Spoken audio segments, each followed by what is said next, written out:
Hi everybody, this is Dino Chris from Prehistoric Facts, and this is a Q&A episode, so let's just get started, shall we? And so Lukezilla, I'm going to answer your questions first.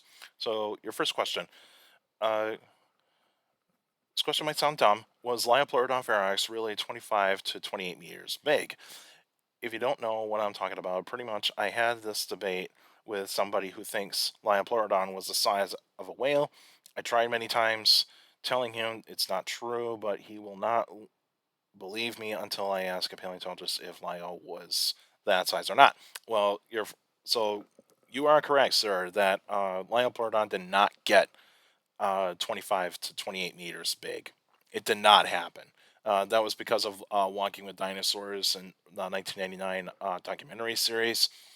That information about Liopleurodon is dated. It's very, very dated. It's pretty close to 25 years old. It's over 25 years old, and that's not reliable information. You got to take things in documentary series in terms of like information with a little bit of a grain of salt. You know, you got to take it with a little bit of grain of salt because sometimes it might not be true. Because sometimes it's more like for storytelling purposes and all that sorts of stuff. Because Walking with Dinosaurs did do a good job of storytelling.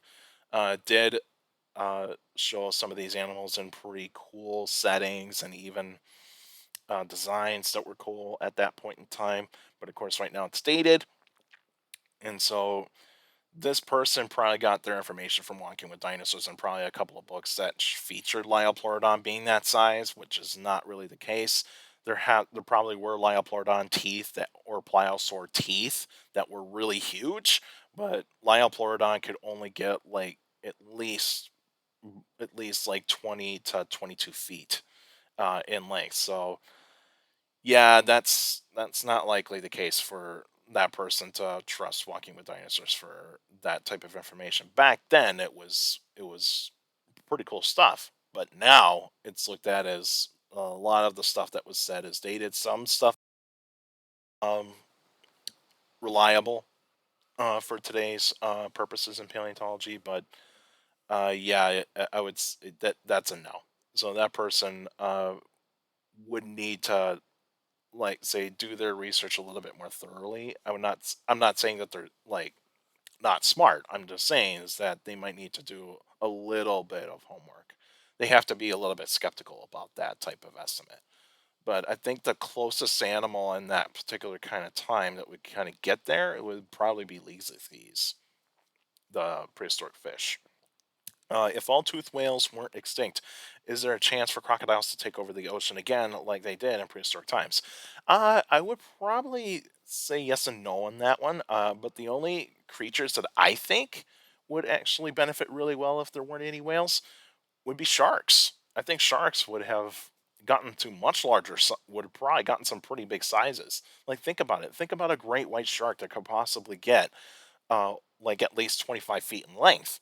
Whereas a whale shark could actually get like say maybe close to a megalodon size, or a basking shark can get close to like say 45 feet in length.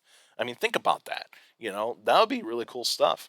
But of course, with whales being around, especially like some porpoises and toothed whales that are around today, they eat sharks, and so sharks fear those types of animals because they know those animals will kill them.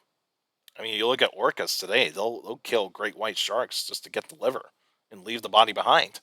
That's how it goes.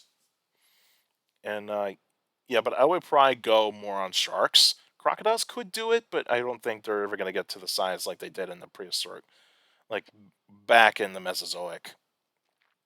I just don't see it too much. But saltwater crocodiles can get in saltwater, not too much away from their name, but they also are in freshwater as well.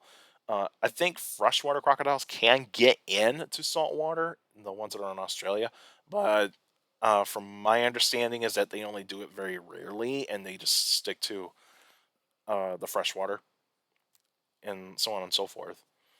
But it's possible, but I probably say sharks on that one. And your final one, who would win, Dimetrodon angelensis or Kulusuchus? Dimetrodon. And so, get this out of the way.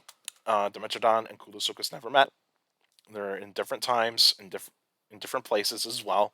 Dimetrodon is from the Permian. Koolasuchus is from the Cretaceous. And I think Koolasuchus can get at least close to 8 feet in length, whereas Dimetrodon, I think the largest specimen of Dimetrodon is pretty close to 15 feet. So I probably would go Dimetrodon in this one, even though that Koolasuchus would probably still be pretty strong and can get a pretty good ambush, but I don't think it's going to have enough strength to be able to pull down a Dimetrodon. And Dimetrodon would probably have the skills necessary to take down an amphibian like Koolasuchus, because some paleontologists believe that Dimetrodon could probably be an a carnivorous animal that probably took down amphibians and probably ate fish a little bit more than say like its reptilian counterparts. But of course, Dimetrodon is a synapsid, and it's kind of closely related to mammals. And so, yeah, I go Dimetrodon. And Nick, your first question. Wondering if it is possible to clone other Ice Age creatures like the woolly rhino and the Irish elk. Yes, there is. Mainly the woolly rhino. The woolly rhino can there is like calves of uh, woolly rhinos that have been found in the permafrost in Russia, and they were able to get some DNA samples from that from those specimens. But they're very hard, but they're very rare, of course. Irish elk, I do not think there is enough. I don't think there's that much DNA to go with. I think the only way to have DNA of a Megalosaurus or the giant Irish elk would have to be if it was a very like young specimen in terms of the sediment time. So like say 11,000 or 12,000 years old. I just don't know how long it. I don't. I don't remember how long Megalosaurus lived. I know it did live in the Ice Age and they were found in Europe. I just don't remember uh, how long they did live. I know they did live before. I know they went extinct, pretty close to the extinction of the megafauna of the Ice Age, pretty close to 10,000 years ago. But like others, like say we can do like certain cave lions and certain types of canines can be cloned too. There's been from cubs of and pups of some of those creatures. They can get DNA from those. But yeah, that's a good question there, Nick. Your next one was wondering what is the largest size estimate of Alamosaurus compared to the biggest size estimate of Argentinosaurus? So your first question, I think Alamosaurus can get. I think it's close. I think the length of that one, I believe it can get 70 to 80 feet. I don't think it's not large. It's not as large as Argentinosaurus. Argentinosaurus can get to 110 feet in length, and so Alamosaurus would be considered as medium to large size titanosaur. Argentinosaurus is the heaviest land animal that we know of in the fossil record. And is it possible for Alamosaurus to get as large or larger than the largest size estimate of Argentinosaurus? Probably not. Could it get close? Maybe, but it would have to be like 100-foot long Alamosaurus. It would have to be 100-foot long Alamosaurus, not 110. And is it possible that there are larger and more complete skeletons of these individuals out there waiting to be discovered? Absolutely. Absolutely. That is a possibility. That is definitely a possibility. And what is the largest size estimate of Argentinosaurus?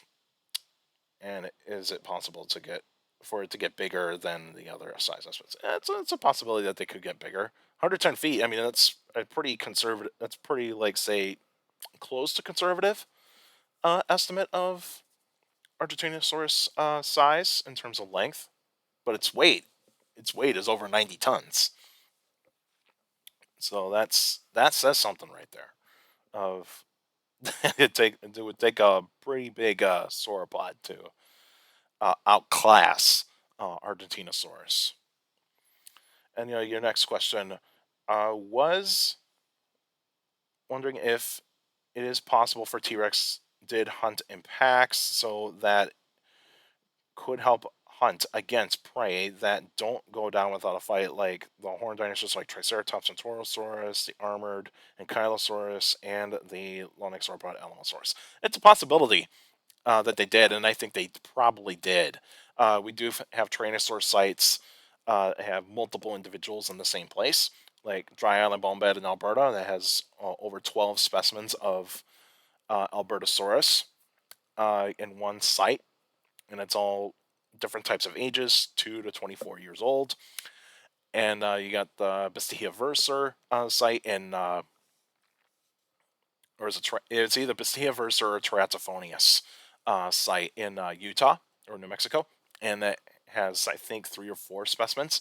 There is the Tarbosaurus site in Mongolia in the Gobi Desert that has 4 specimens that are in the same rock layer that are pretty next to each other in different ages. And then you also have the Judith River Formation, Daspletosaurus specimens that are found. They have believe that they found 3 specimens in different ages. And then you got some Tyrannosaurus Rex sites possible. So don't don't take don't take it as totally factual, but it's a possibility that because the Sioux quarry that is assumed that there are 4 specimens that have been found, including Sioux, in that site, and then you got maybe a T Rex site in Montana that had multiple Rex specimens in that one site in different ages.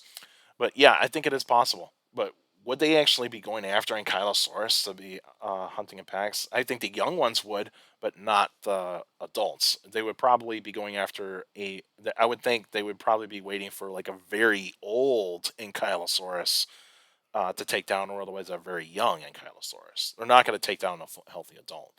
As for the horned dinosaurs, yeah, they did live in herds, so I would probably say, yeah, they would actually break the defenses of the herd, or otherwise they find like a male Triceratops that's solo, a very young one, and probably would take down that one pretty easily, mainly just a pair, and a pair of T Rexes. And then with Alamosaurus, like small herd of Alamosaurus, yeah, yeah, definitely go after the young ones. That's probably a good possibility that they did do that.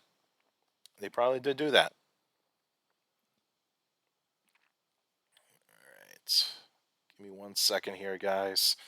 Facebook questions. Alex, do you think that the crests of early Jurassic theropods like Dilophosaurus and Spinosaurus were hollow enough to be used as a sound chamber to amplify the sounds that these theropods made in real life? So, could Dilophosaurus's head crest and also the Spinosaurus, even though they're closely related, uh, did they use them as hollow chambers to make sounds?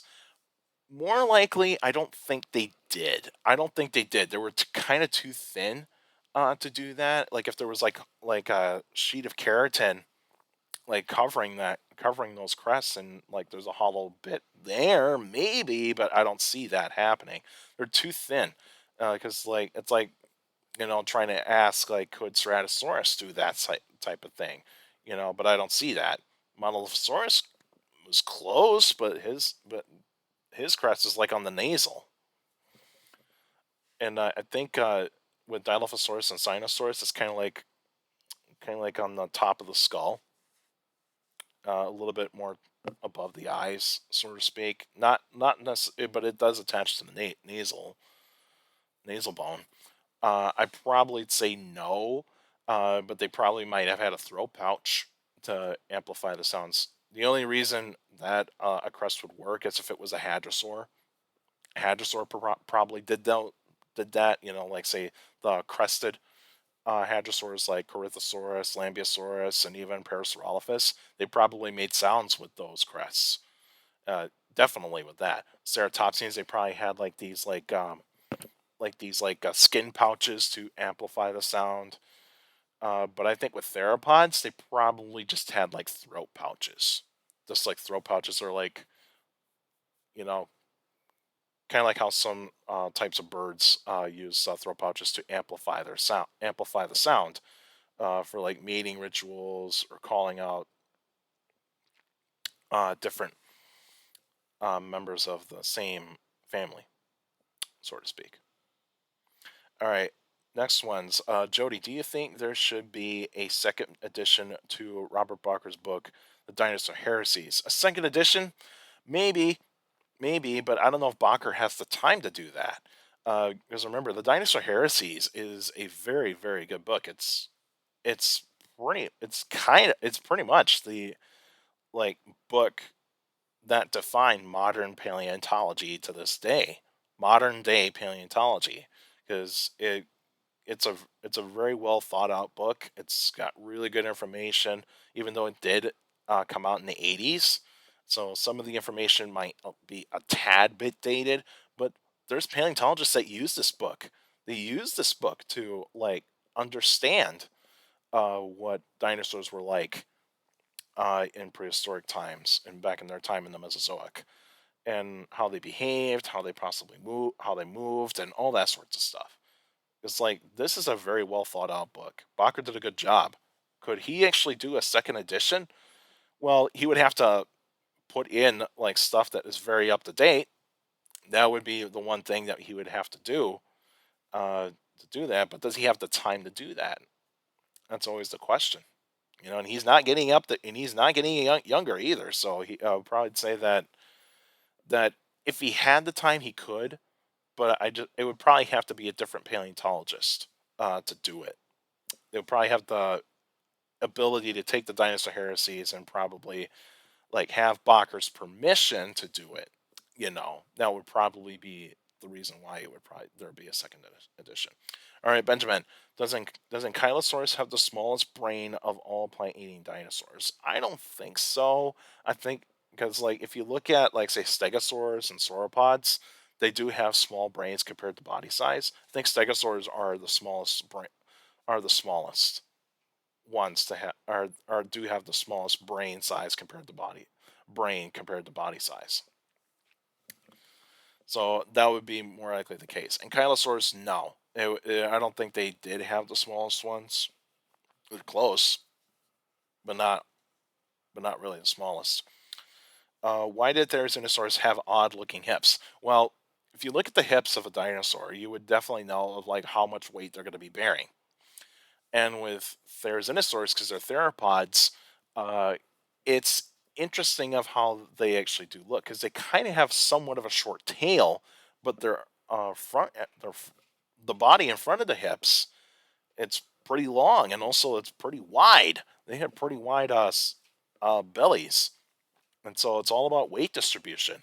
So they probably did have a lot of musculature in those legs to be able to handle the weight of what they had, you know, because these animals were not fleet of foot at all. They were not fleet of foot. They were not very fast. They were very slow, and they probably were just basically kind of uh, walking us, kind of stumbling around, kind of like rumbling and stumbling type of animals. You know, not really say like they're just bulldozing everything, but more likely just kind of walking very slowly. And I think it's more of weight and more to help with the weight. Does Carnotaurus have a weak bite force? Probably, probably. Because if you look at that lower jaw, like it's small and thin. You kind of think like there's no way this thing can have a very powerful bite force. I think Majungasaurus probably has the strongest bite of all the Abelisaurs. Don't quote me on that, but that might be. I think they probably did. But with Carnotaurus, probably not, because most Abelisaurs have very thin jaws, and so they probably were not designed to crush bone that much. They were not designed to crush bone because their teeth don't match up for a bone crusher like Tyrannosaurs. So they probably were not designed that way. They just made like probably shallow bites, and I think they probably were a little bit more scavengers than I think people thought they were. They probably did hunt too. They did hunt. There was no question about that. They did hunt. I think because since Carnotaurus is the largest of all the Abelisaurs, probably that it did hunt, but it probably scavenged a little bit more as well. So yeah, it probably did have a weak. It probably did have a weak bite force, but you should ask Evan about that. He might have some knowledge about the biomechanics of the skulls and the jaws of some of these animals, because he does really good research of biomechanic analysis of jaws and skulls of some pretty cool dinosaurs. And then your last one, who would win, Apatosaurus or Mamenchisaurus? Get this out of the way. These two dinosaurs never met, and they're in different continents. Because Mamenchisaurus is from Asia, and Apatosaurus is from North America. Mamenchisaurus, I believe, that one can get to 70 feet in length. Apatosaurus can get 75 to 80. And Apatosaurus is heavier, so I probably have to go with Apatosaurus. Apatosaurus just has more muscle mass and all sorts. And also it just probably would be a bit stronger than Mamenchisaurus. Mamenchisaurus would have the longest neck compared to body size of all the sauropods, because that's what it's stated. I probably would say Apatosaurus on this one. But that's all the questions I got for you today. Next week will be a extra episode. I'll be doing a movie review. I'll let you guys know what kind of movie I'll be reviewing, so stay tuned for that. And you can still send me questions about dinosaurs and other prehistoric life. Feel free to email me at dinochrist71@gmail.com. Or just go to my Facebook page, Prehistoric Facts with Dino Chris. Like the page, you should post your questions in the comment section. Please put them in the comment section. Don't put them on Messenger. Messengers for private conversations. So please put questions in the comment section. And also for YouTubers out there, feel free to like the video, subscribe to the channel according to my analytics, so that if you guys are checking out my channel and not subscribed yet, so please feel free to hit that like button and also hit subscribe. And the way YouTube algorithm works now is that the more likes the video gets, the more likely it gets spread out to people that are interested in dinosaurs, prehistoric life, paleontology, and geology in general. So please feel free to hit that like button, hit the like button on all the other videos as well, and also share the video, share the channel to anybody that is interested in dinosaurs and other prehistoric life. Feel free to do so, and also you can hit that notification bell, so that way you can get weekly notifications of every video that comes out, because I do videos weekly. And also for YouTubers out there, feel free to leave your questions in the comment section, because I do read them all. Your questions do mean a lot on the Q&A episodes. So all of you that are sending me questions via email, Facebook, and YouTube, you guys are awesome. You're giving me some great questions for these Q&A episodes. Keep up the great work, and also make sure you keep your questions short to the point. You can also follow me on Instagram at dino.chris.pf. We post pretty cool stuff on there. You can also follow me on Threads at dino.chris.pf. We post pretty cool stuff on there as well. Also, take care of people around you, and also for your younger people out there, make sure to listen to your parents, your teachers, and your guardians. It's the best motivation you can have for good education. It's very important to have a good education. With a good education, you get a good job in the future. That's it for now. Now, see you guys next time.